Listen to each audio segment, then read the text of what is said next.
TikTok অ্যাপে video upload করার পর কিছুক্ষণ পর ভিডিওটার সাউন্ড মিউট হয়ে যাচ্ছে। ভিডিও চলতেছে ঠিকই, বাট ভিডিওটার সাউন্ড মিউট হয়ে যাচ্ছে এবং লেখা আসতেছে this music your country are not available, এবং একটা নোটিফিকেশন চলে আসছে নোটিফিকেশন বক্সে কপিরাইট স্ট্রাইক নামে। এমনটা কি কখনো আপনার সাথে হয়েছে?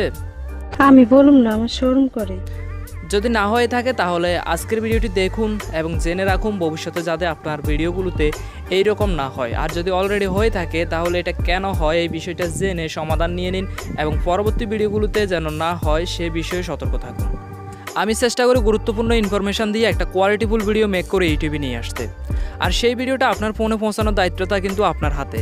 আপনি যদি আমাদের চ্যানেলটি সাবস্ক্রাইব না করেন তাহলে আমাদের ভিডিওগুলো কখনোই আপনার ফোনে পৌঁছাবে না। তাই চ্যানেল সাবস্ক্রাইব করে বেল বাটন অন করে দিন যাতে আমাদের সবগুলো ভিডিও আপনার ফোনে পৌঁছে যায়। কপিরাইট স্ট্রাইক এবং কপিরাইট ক্লেম দুইটা আলাদা বিষয়, একটার মাঝে আর একটার পার্থক্য আছে। একটা হলো কপিরাইট স্ট্রাইক, অপরটা হচ্ছে কপিরাইট ক্লেম। আমরা এই বিষয়ে একটু পরে কথা বলছি, আগে জেনে নিই যে এই কপিরাইট ক্লেম এবং কপিরাইট স্ট্রাইক আমাদের ভিডিওতে কেন আসে আর আসলে সাউন্ড মিউট হয়ে যায় কেন। আমরা যখন টিকটকের সেটিংস থেকে যাই তখন সেখানে কপিরাইট ক্লেমের একটা গাইডলাইন্স আছে, যেটা আমরা এখান থেকে চাইলে পড়ে নিতে পারি যে কেন এগুলো আসে।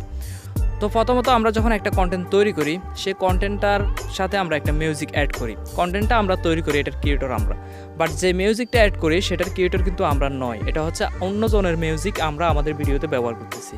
তো এই মিউজিকের ওনার যে ব্যক্তি এই মিউজিকটা তৈরি করলো সে চাইলে আমাদেরকে টিকটকের এই গাইডলাইন অনুযায়ী আমাদের ভিডিওগুলোতে কপিরাইট স্ট্রাইক অথবা কপিরাইট ক্লেম দিতে পারে। এখন প্রশ্ন আসতে পারে যে ভাই টিকটক কপিরাইট স্ট্রাইক এবং কপিরাইট ক্লেমের মাঝে পার্থক্য কী? যে ব্যক্তি এই মিউজিকটার ওনার তিনি চাইলে আমাদেরকে কপিরাইট স্ট্রাইক অথবা কপিরাইট ক্লেম যে কোনো দুইটা থেকে যে কোনো একটা দিতে পারে। যদি ওই ব্যক্তি আমাদের কন্টেন্টগুলোতে কপিরাইট স্ট্রাইক দেয় তাহলে আমাদের ভিডিওটা সাউন্ড মিউট হয়ে যাবে এবং কি আমাদের ভিডিওটা একদমই নষ্ট হয়ে যাবে। এক কথায় যে ভিডিওতে সাউন্ড থাকবে না সেই ভিডিওটা কোয়ালিটিফুল কখনোই হয় না। তো এটা আমাদের কিছু করারও থাকবে না। তো চেষ্টা করবেন কপিরাইট ফ্রি মিউজিকগুলো ব্যবহার করতে। টিকটকের জন্য কপিরাইট ফ্রি ইন্ডিয়ান মিউজিক, তারপর যে কোনো মিউজিক কোথায় পাবেন তা নিয়ে আমাদের চ্যানেলে খুব শীঘ্রই একটা ভিডিও আসবে। যদি নতুন হয়ে থাকেন তাহলে বেল বাটন অন করে দিন, অবশ্যই সাবস্ক্রাইব করে। কপিরাইট স্ট্রাইক কেন আসে এটা আমরা বুঝতে পারলাম, এবং আমাদের ভিডিওতে যদি কপিরাইট স্ট্রাইক আসে তাহলে সাউন্ড মিউট হয়ে যাবে, এটা আমরা একটা ক্লিয়ার ধারণা পেলাম।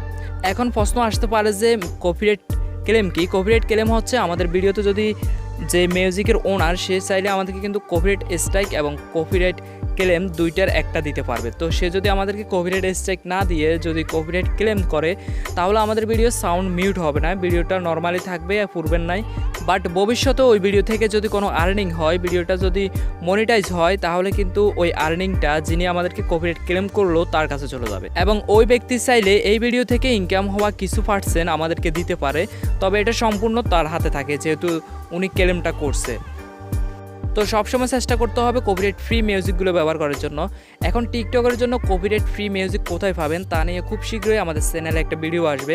যদি আপনি এখন আমাদের চ্যানেলটি সাবস্ক্রাইব না করে থাকেন তাহলে সাবস্ক্রাইব করে বেল বাটন অন করে দিন যাতে আপডেট ভিডিওগুলো মিস না হয়।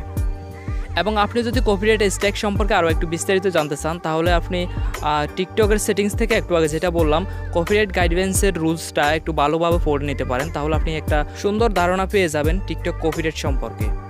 এবং আমরা অনেকে আছি যাদের ভিডিওগুলোতে ভিউজ আসতেছে না। টিকটক ভিডিওতে ভিউজ না আসার কারণ জানতে ডান পাশের ভিডিওটি দেখুন। টেক রিলেটেড আপনার যে কোনো সমস্যার কথা উল্লেখ করুন কমেন্ট সেকশনে।